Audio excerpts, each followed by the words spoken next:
Gary et Amika sont un duo père-fille originaire d'Écosse qui réalise des vidéos sur leur voyage à travers l'Europe dans leur camping-car.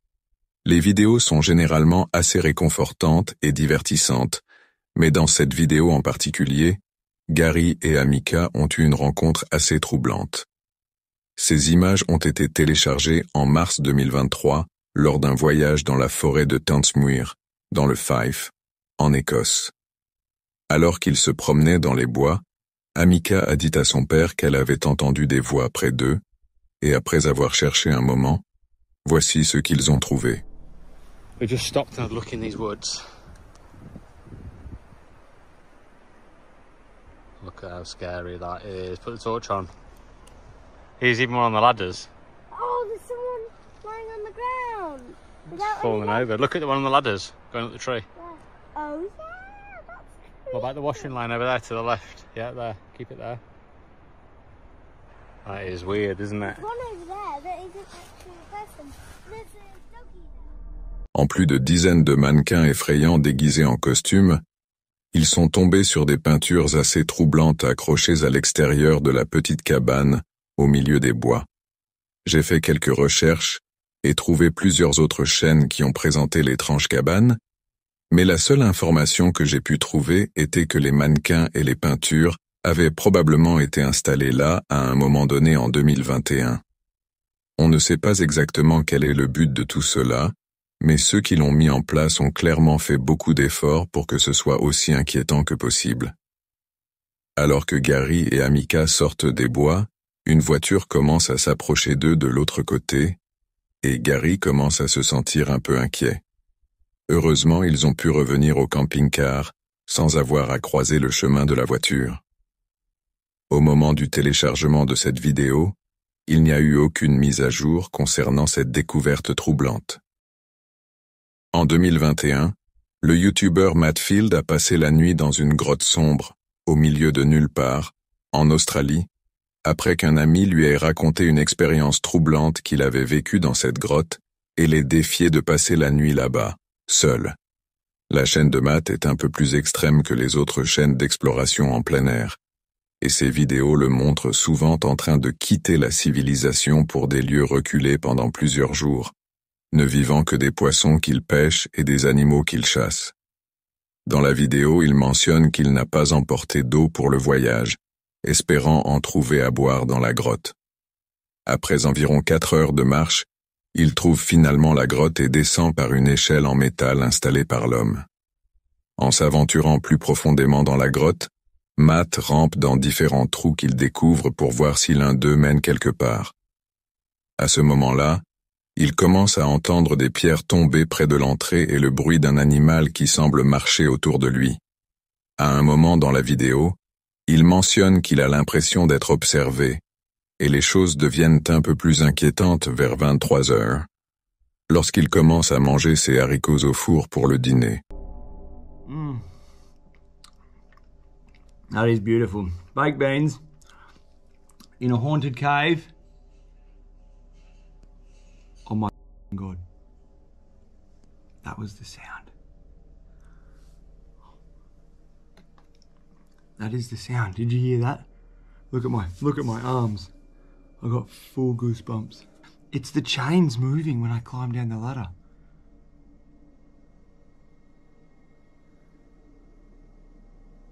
It's a big, heavy, thick chain. Wind can't move that. Holy.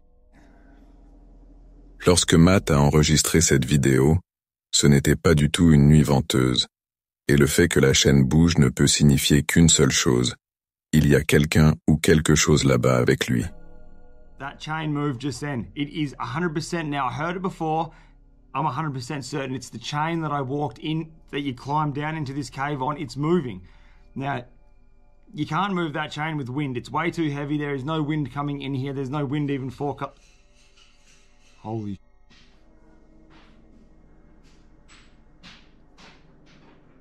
Oh my God. Look.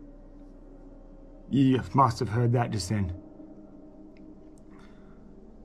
Look at my arms, dude. Oh, this is fucked.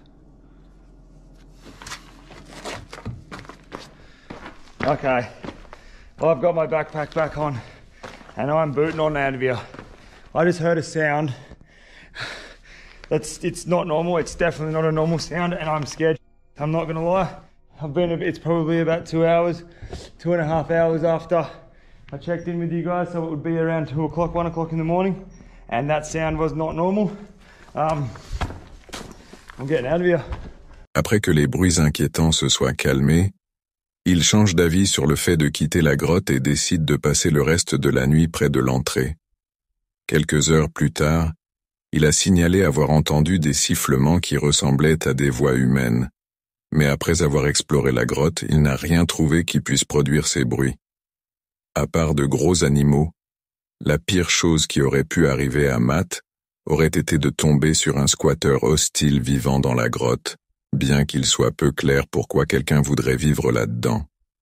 Heureusement, il a réussi à sortir de la grotte en toute sécurité dès que le soleil s'est levé et n'est jamais retourné dans cette grotte. En 2018, un YouTuber nommé John a téléchargé cette vidéo sur sa chaîne, Lost Lakes, où il publie des vidéos sur ses aventures de camping en pleine nature au Canada. La vidéo a été filmée vers 3h30 du matin dans un endroit isolé à l'ouest de Chapeau, en Ontario, où selon John, il n'y avait pas de signal de téléphone portable. Well, I am living every solo camper's nightmare right now. There appears to be an animal of some kind pacing around my tent. It's the middle of the night. And then around 3:30, I started to hear this pacing sound. And 45 minutes later, it's still pacing around out there. Étant donné qu'il campait dans un endroit reculé, dans la capitale mondiale des ours noirs, il est très probable qu'un ours ou un autre grand animal se trouvait à l'extérieur de la tente. Bien qu'il soit rare que les ours attaquent les campeurs, cela peut arriver. D'autres animaux comme les orignaux ou les félins sauvages peuvent également représenter une menace pour les campeurs s'ils se sentent menacés ou provoqués. Dans ces cas-là, une tente de camping fragile n'offre pas beaucoup de protection contre un animal de 600 livres en colère. Il est beaucoup plus courant que les campeurs soient importunés par d'autres personnes que par des animaux. Mais dans ce cas, les bruits de pas ne semblent pas très humains. Pour garder son calme, John montre à ses spectateurs ce qu'il a emporté pour se protéger contre les animaux lors de son voyage de camping. Une hachette, un spray anti-ours et un klaxon à air comprimé. Vers la fin de la vidéo, il mentionne que sa voiture est juste à l'extérieur de la tente, mais il ne trouve pas sa clé, qu'il a probablement laissée dans la voiture. Finalement, il a passé la nuit en sécurité, sans jamais découvrir ce qui tournait autour de sa tente cette nuit-là. Daniel O'Neill, un YouTuber britannique, possède une chaîne appelée English Woodsman. Il publiait des vidéos sur ses voyages de camping en forêt et a maintenu ce type de contenu pendant 10 ans. Dans la plupart des vidéos, Daniel présentait son matériel et ses outils de camping, les partageant avec ses abonnés. Toutes les vidéos étaient naturelles et réussies, mais en août 2023, Daniel a publié une vidéo sur sa chaîne concernant un voyage de camping dans la forêt de The Woodland. Les premières séquences de la vidéo étaient à des critiques. Daniel se promenait dans la forêt en parlant à ses abonnés, expliquant que l'endroit n'était pas propre et décrivant tout ce qu'il voyait, comme d'habitude. Someone's been here. There's a lot of rubbish around here.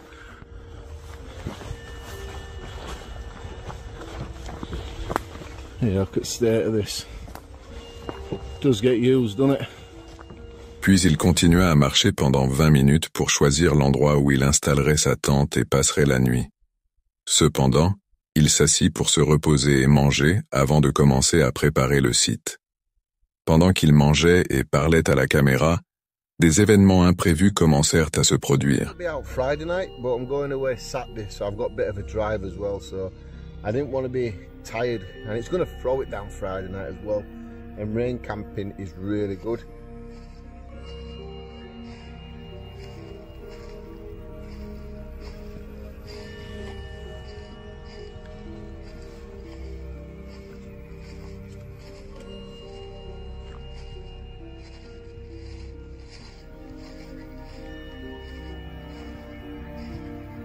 that a badger?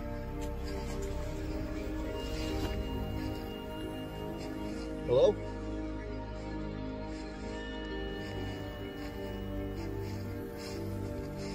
Daniel entendit des pas à l'endroit où il se trouvait, en particulier des pas venant de derrière lui. Lorsqu'il se leva pour vérifier s'il y avait quelqu'un d'autre dans les environs, il ne trouva personne. Ce qui accentua la terreur de la situation, c'est qu'à peine s'était-il levé en disant bonjour que les bruits de pas disparurent. Au cours des minutes suivantes de la vidéo, Daniel resta assis, essayant de se convaincre qu'il se faisait des illusions et qu'il n'y avait rien dans les environs. Cependant, les choses devinrent de plus en plus effrayantes à mesure que le crépuscule approchait.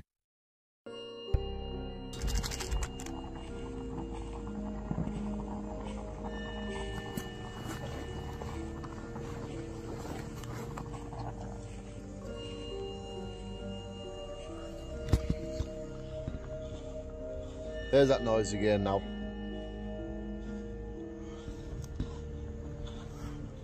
Hello?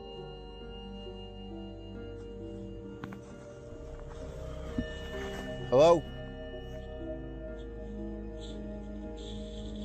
You got a bit of that. There's nobody here. Après 40 minutes de vidéo, Daniel entendit à nouveau le même bruit de pas, mais cette fois, le son était plus proche que la première fois, comme si quelqu'un marchait juste à côté de lui. Dans une telle situation, n'importe qui, aussi courageux soit-il, aurait quitté les lieux immédiatement pour se rendre ailleurs, sans hésitation. Cependant, Daniel décida de rester, de préparer le dîner et d'oublier ce qu'il avait entendu, voulant montrer à ses abonnés qu'il était courageux. Après quelques minutes, il commença à oublier ce qui s'était passé et la situation redevint normale. Mais lorsque la nuit tomba et que le soleil se coucha, la véritable terreur commença, car il entendit de nouveau le même bruit. I'm gonna be honest. I can't stay here now. I'm gonna be a wimp. I don't care if people call me a wimp in the comments, but I can't stay here. I'm too unsettled. I'm nervous. I've done camping like this a load of times. I think I'm gonna go find somewhere else to get this bivvy set up.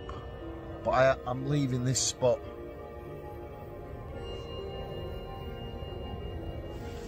Après ce troisième incident, Daniel décida de changer d'endroit, car il ne pouvait pas déterminer la source des bruits qu'il entendait, bien qu'ils ressemblaient à des pas humains.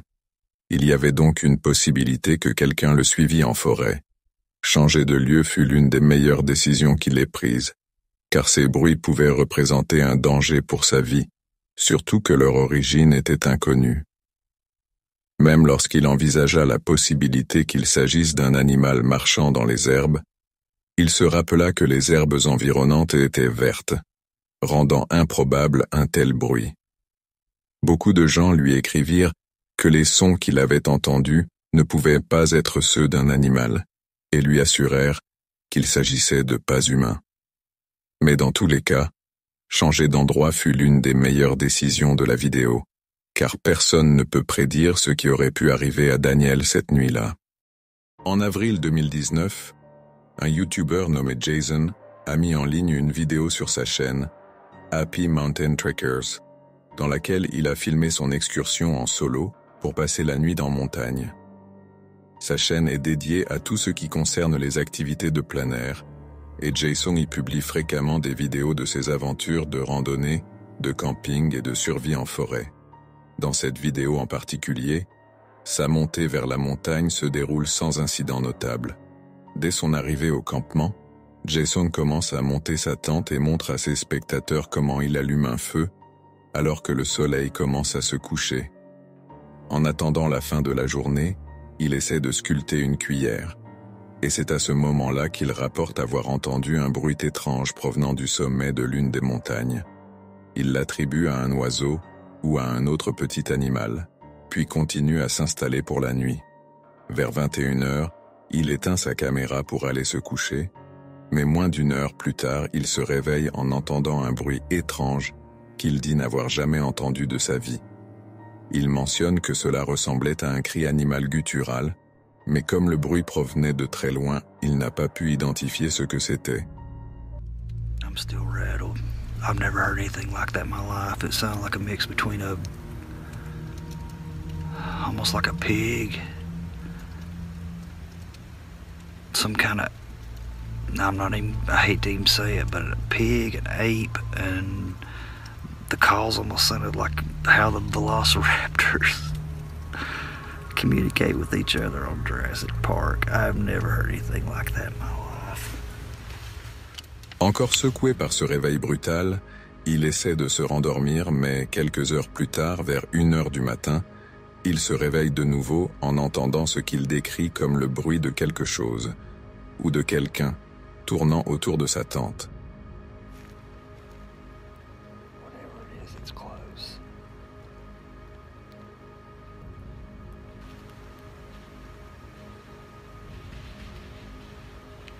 Hear that? Whatever it is, it sounded like there was 2 or 3 of them, and it started on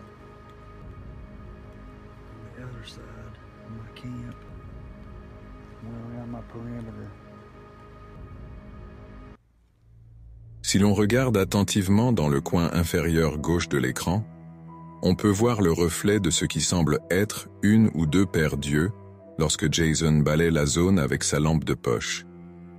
Bien qu'il existe de nombreux animaux dont les yeux réfléchissent la lumière la nuit, la couleur blanche intense de ce reflet laisse penser qu'il s'agissait probablement de loups ou de coyotes observant Jason. Les yeux des chiens peuvent également refléter une lueur blanche, mais étant donné que l'incident s'est produit vers 1h du matin, il est peu probable qu'un chien ait été seul en montagne, si près de son campement. Les attaques de coyotes et de loups contre les humains sont rares, car ces 2 espèces tendent à éviter les contacts avec l'homme. Cependant, ils peuvent devenir très agressifs s'ils se sentent menacés, surtout s'ils ont des petits à proximité. Si tel avait été le cas, Jason aurait été en grave danger. Mais ce qui est troublant, c'est qu'il ne semble même pas remarquer les yeux qu'il observe pendant qu'il éclaire les environs avec sa lampe de poche. Heureusement, il est retourné dans sa tente et a pu dormir sans encombre jusqu'au matin. Lorsqu'il s'est réveillé, il a enregistré une nouvelle mise à jour pour ses spectateurs, mais il n'a jamais mentionné les yeux que sa caméra avait captés la nuit précédente, ce qui suggère qu'il ne les avait probablement jamais remarqués. Après cette vidéo, aucune mise à jour supplémentaire concernant cet incident n'a été publiée. Roddy est une chaîne dédiée à la vie hors réseau, où l'uploader publie généralement des vidéos sur ce que c'est que de vivre dans son camion et de voyager à travers le pays. Les vidéos sont souvent assez intéressantes, mettant l'accent sur la beauté de la nature et la vie autonome. Mais cette vidéo en particulier est un peu plus troublante que les autres. En décembre 2017, Roddy a téléchargé des images d'un incident qui s'est produit plus tôt cette année-là, alors qu'il campait dans un parking. Vers 1h30 du matin, un homme encapuchonné a commencé à faire le tour de son camion et à prendre des photos de ses plaques d'immatriculation. Comme l'arrière du camion où l'uploader dormait était pratiquement plongé dans le noir. L'homme n'a probablement vu personne à l'intérieur et a continué à faire le tour du camion de manière suspicieuse pendant plusieurs minutes, sans se rendre compte qu'il était filmé. Au bout d'un moment, l'homme se dirige vers le côté du camion et essaie d'éclairer l'intérieur avec sa lampe de poche. Moment auquel l'uploader décide de prendre des mesures pour se protéger et faire savoir à l'homme qu'il est là.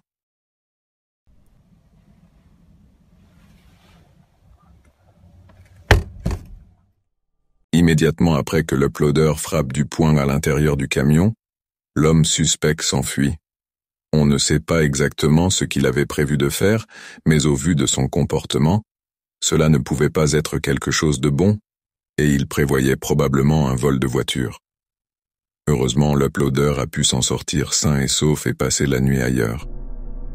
La plupart des campeurs diront qu'ils craignent davantage de croiser des personnes mal intentionnées que des animaux agressifs lors de leurs excursions, et cette vidéo en est le parfait exemple. Love Sundays est une chaîne tenue par un homme nommé Sean, qui partage des vidéos de ses aventures de camping en solo au Royaume-Uni. Dans une vidéo qu'il a mise en ligne en septembre 2022, il montre ce qui s'est passé une nuit où il a campé en bord de route en Cornouailles. Techniquement, il n'était pas censé camper là en raison des règles de stationnement, alors il a fait tout son possible pour que l'on ne remarque pas qu'il passerait la nuit au bord de la route.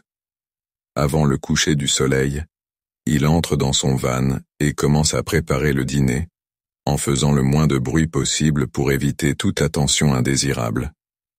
Vers 21h, il éteint les lumières et va se coucher.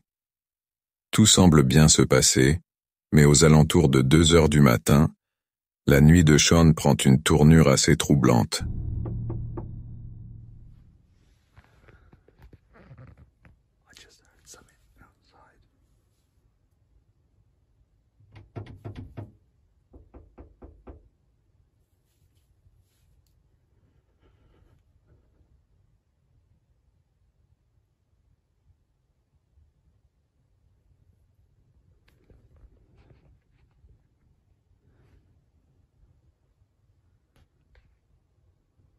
I think they've gone. They literally tried to get in the van. It wasn't just a knocking, they were trying the handle. Il n'est pas rare que des campeurs en solo soient invités à se déplacer au milieu de la nuit, surtout lorsqu'ils sont garés dans un endroit où ils ne devraient pas être. Mais dans ce cas, il est très improbable qu'il s'agisse d'un policier ou d'une autre personne ayant l'autorité de leur demander de partir, car dans ces situations, ils frappent presque toujours d'abord et se présentent verbalement. Une fois qu'ils ont votre attention, ils vous demandent de partir, mais ils ne se contentent pas de s'approcher d'un van garé en bord de route et d'essayer la poignée de la porte sans annoncer leurs intentions.